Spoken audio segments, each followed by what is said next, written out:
What MLK Day means to me personally, it's a day to reflect on his work, on his legacy, and what it really means. So it's really not a day off, it's a day on. So it's a day of service, it's a day to reflect on his contributions and what he would still want those of us who champion equity, justice, and social justice to continue to fight for. Because I think it represents the power that people have in making real change in this country.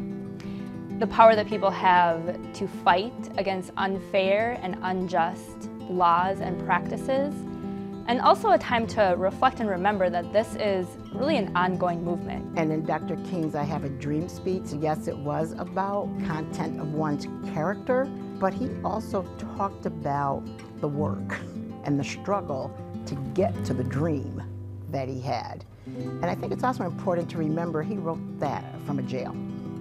He was not sitting in the comfort of his home or in a coffee shop. He had been arrested. One thing that I reflect on personally is my own white privilege and the role that I have played and the benefits I have received from the continuation of racial injustice.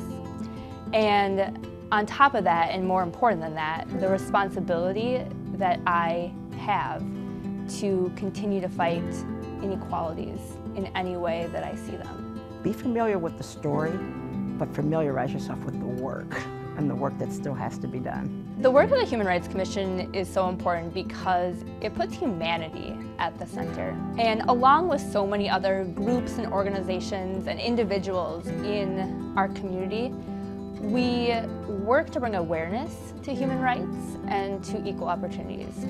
And we do this through educational efforts, and we do this through policy and program research. So we took some funds that we had and we bought a number of children's books that we are going to distribute throughout the Blue Libraries in Bloomington. And we really want all kids to be able to see themselves reflected in children's literature.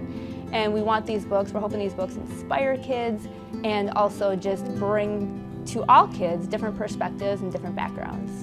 And if we can continue to inspire people to read and to dream and to know that they too can be a leader, they too can be change agents, the mission accomplished.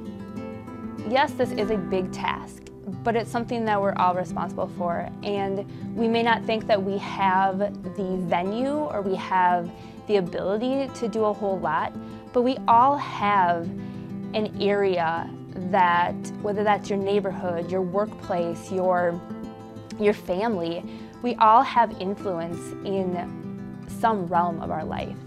And by recognizing that, racial injustices take place everywhere, by naming it, by dedicating yourself to recognize it and to fix the problem, I think collectively, we all can make real change.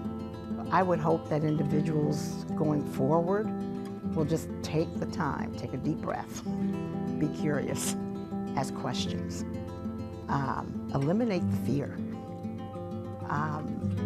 and eliminate the mindset of scarcity.